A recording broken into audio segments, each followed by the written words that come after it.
बंधू आणि भगिनींनो, परमपूज्य डॉक्टर बाबासाहेब आंबेडकरांचा आपल्याला त्यांना बघायला मिळालं नाही किंवा त्यांचा सहवासही लाभला नाही, परंतु समाजामध्ये आजसुद्धा बरेच असे लोक आहेत की त्यांना बाबासाहेबांचा सहवासही लाभला आणि ते बाबासाहेबांच्या कार्यात देखील सामील झालेले आहेत. तर असंच एक व्यक्तिमत्व आज आपल्याकडे आलेलं आहे. तर ते बाबासाहेबांच्या सहवासात होते. त्यांच्या जीवनामध्ये ज्यावेळेस ते नाशिक या ठिकाणी बोर्डिंगमध्ये राहत होते त्यावेळेस बाबासाहेब त्या बोर्डिंगला भेट देण्यासाठी गेले आणि त्या ठिकाणी बाबासाहेबांना त्यांनी अंड्याची चटणी आणि चपात्या दिल्या. त्यावेळेस बाबासाहेबांनी सांगितलं की तुम्ही मला हे काय देत आहेत. त्यावेळेस हीच व्यक्ती बाबासाहेबांसाठी, त्यावेळेस ते लहान होते, बाबासाहेबांसाठी ते बाजारात गेले आणि त्यांनी बोंबील आणले आणि बाबासाहेबांना बोंबिलाची चटणी आणि बाजरीची भाकरी बनवून दिली. त्यानंतर बाबासाहेब औरंगाबादला गेले आणि तिकडनं आल्याच्या नंतर बाबासाहेब पुन्हा त्या बोर्डिंगमध्ये आले आणि रात्रभर त्यांनी त्या विद्यार्थ्यांशी गप्पा गोष्टी केल्या. यानंतर दादासाहेब गायकवाड यांचे ते शिष्य होते, त्यामुळे बाबासाहेबांशी त्यांचा अनेकदा संपर्क आला. तर अशा व्यक्ती यानंतर बाबासाहेबांचं ज्यावेळेस महापरिनिर्वाण झालं त्यावेळेस त्या महापरिनिर्वाणाचं जे शवपेटी होती ती विमानतळावरून आणले गेली राजगृहामध्ये. त्यावेळेस त्या शवपेटीला खांदा देण्याचं कामसुद्धा त्यांनी केलं होतं आणि त्यावेळेस ते समता सैनिक दलामध्ये होते आणि दादासाहेब गायकवाडांचे अत्यंत जवळचे असल्याकारणाने त्यांना ती संधी मिळाली होती. तर परंतु आता त्यांनी वयाचे 91 वर्ष पूर्ण केलेले आहेत, त्यामुळे त्यांची जी श्रवणशक्ती आहे ती कमी झालेली आहे आणि त्यामुळे आपण त्यांच्याशी इतका संवाद आपल्याला साधता येत नाही. परंतु अशा लोकांचं दर्शन घेणं, त्यांच्याशी बोलणं हे सुद्धा खूप भाग्याची गोष्ट आहे. कारण बाबासाहेबांचा सहवास त्यांना लाभलेला आहे, ते आपल्यासाठी पूजनीय व्यक्ती आहेत. तर त्यांच्याकडून फक्त आपण बाबासाहेबांबद्दल एखादा प्रसंग ऐकून घेऊ. मी मनमाडमध्ये शिकत असताना 8वीला होतो. त्यावेळेला डॉक्टर आंबेडकर बोर्डिंगमध्ये शिक्षण घेत असताना बाबासाहेब आले औरंगाबादला जायला.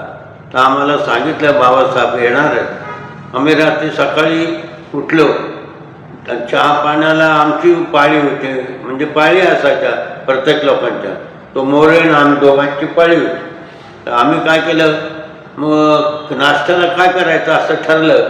तर आमच्या सुपरिटेंडंट बोलले अंडे आणा, तूप आणा आणि चपाती करा. मग त्या बायाने 2-3 चपात्या अंड्याची भाजी बिजी केली. आम्ही स्टेशनवर गेलो सायकलीवर. जाताना आम्ही तिथं उभं राहिलो लांब. बाबासाहेबांजवळ दादासाहेब गायकवाड होते. त्यांना विचारलं, भाऊराव अरे काय आहे का, आणलं म्हणा. मग सुपरिटेंडंटला विचारलं, आणलं म्हटलं. म्हणा आणा तर ते दिले. तर बोला हे काय आणलं आहे. मला बांबलाची चटणी बाजरीची भाकर घेऊन या. आम्ही पळत गेलो, बोंबील घेतले. बोंबील घेऊन आम्ही ते तोडून व्यवस्थित करून तव्याने तळ्यात तुपात तळलं. काही बायांनी चपात्या केल्या. मग परत ते घेऊन गेले, तेव्हा जेवले. मग आम्हाला औरंगाबादला गेले. तिकून येता वेळेस अख्खा रात्र आम्हाला जागावलं, नाव विचारलं आणि कॉमिटी केलं. सगळे आम्ही हसतो शब्दाला. तुम्ही शिका, शेवटी सांगितलं शिक्षण घ्या, चांगलं वागा, चांगलं. आणि मग झोपायला गेले. सकाळीच आम्ही उठलो आणि वंदना म्हणायला लागलो, भीमराया तू आमचा दाता. अशी आमची हे होती, बोलण्याची पद्धत होती. तर भावाता आले तर आम्हाला सांगितलं हे बंद करा, तुम्ही बोलू नका. तर आम्ही कसलं ऐकतो, आम्ही पोरं आम्हाला काय समजत नव्हतं. पण ते दादासाहेब गायकवाडला सांगितलं असं शिकवू नको. मी काय देव नाही, मी काय कोणीच नाही. मी एक तुमच्यासाठी काय करतो म्हणून मी देऊ नये. मग बाबासाहेब मुंबईला आले. तर आल्यानंतर मी परत बोर्डिंग घेऊन इकडं आलं आमच्या परत गावाला मामाकडं. तिकडे शिक्षण घेत होतो. मराठी 7वी झाली परत. मग परत मी मनमाडला गेलो. मनमाडून आल्यानंतर संत सैनिक आमचा गुरु गठीलदादा आणि आम्ही सगळे पोरं 10-15 आणि दुसरी एक होते वाघचौरे म्हणून, त्यांची 10-20 पोरं आम्ही असा गँग असायची. आमची कार्यक्रमाला दोन्ही गँग सारखे असायचे, वालदोनी असं. मग आम्ही विमानाच्या तिथं गेलो. विमानाची तिथं मी साठवत होतो. लोक रडत होते तर जायसाठी. हो हो आम्ही असं बोलू हा आठवतो. एवढा आमच्यामध्ये खोब्रागडे बाहेरशेरांचे भाऊ, चुलत भाऊ, सख्खे चुलत भाऊ, ते पेवंटन ऑफिसर मग होतं विमानात. तर त्यांच्याजवळ ती टोपी असते एक ऑफिसरची, ती काढलेली होती. मला त्या DSPला सांगितलं तो पोरगा त्याला घेऊन या. DSP आला माझ्याकडे. DSP बोलतो चाल, असा दम दिला ना. आणि साहेबांनी मी काय चाल परत बोल नको. त्यांचं सांगते गेलं पुढे गेलं. दादाने मला टाळे वाजवलं. मी पाहिलं, अरे दादा आता घाबरायचं नाही. लगेच पाठीमागं मी खांदा लावला. आम्ही विमानात ठेवलं. वरती असं विमानात बसून आम्ही राजगृहावर आलो. राजगृह खालचा तळ आहे, तळात खालची लॉबी होती, तिथं ठेवलं. आम्हाला साहित्य ठेवा. बराच वेळ झाला. मग मी दादासाहेब गायकवाडने जाता म्हटलं वर गेलो. दुसऱ्या माळावर दादासाहेब एक मंडळी 3ऱ्या माळावर होती. मला राग काय केलं, खाली आल्यानंतर तिथं तो आम्हाला इंजिनियर दादाने इंजिनियर सांगलं की यांना घेऊन जा. मग आम्ही खाट आणली, सफेद कपडे टाकले. तिथं बाबांचं लोकांना बघण्यासाठी असं ठेवलं. या बाजूला उषा, या बाजूला इकडून उंच असं ठेवलं आणि हार घालत होते. तोपर्यंत आमच्या म्हणजे संत सैनिकवाल्याला सांगितलं तुम्ही चैत्यभूमीकडे जा, तिथं आणि असं वटा बनवा.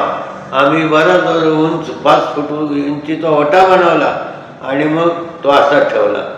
नंतर तो आणून बाबासाहेबांना तिथं ठेवलं. मग बंदुकीची सलामाची झाली, सलामी दिली. मग दादा यशवंतरावांनी ते हे केलं आणि मग मिटिंगी झाल्या. मग सगळा अंधार पडला तरी मिटिंगीच होती. मग मी कल्याणला आलो परत आणि झोपलो. सकाळीच काही गेलो नाही. मी जातच नव्हतो. 3 महिने झाले गेलो नाही.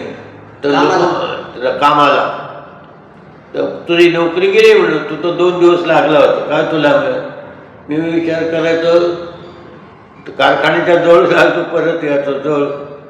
मग म्हटलं आता काय करावं, आता जे होईल ते होईल म्हणून मी गेलो. आमच्या फोरमॅनच्या पाया पडलो. तो का आला नाही. म्हटलं बाबासाहेबांचं मला वाईट वाटलं. म्हणजे मला 3 महिन्याचा पगार भरून दिला. लाईन दाखव, लाईनीवर गेला. या एका मिस्त्रीच्या हाताखाली लाईनीवर गेला. त्याला सांगितलं तू आलं तर हा मला सांगते होतं असं सांगितलं. मग शाडी आले, हे आले लोक, इंडियनवाल्यांनी कंप्लेंट केली. मग त्यांना काय झालं नाही, मला काहीच विचारलं नाही आणि गेले निघून. असं झालं. तर बंधूंनो आणि भगिनींनो, तर बाबांच्या जीवनामध्ये जे बाबासाहेबांच्या सहवासातले जे प्रसंग होते ते त्यांनी आपल्याला स्वतः सांगितलेले आहेत. तर त्यासाठी बाबा आपल्यासाठी पूजनीय आहेत. तर परंतु आपण अगोदर बाबांचं नाव सांगायचं राहून गेलं.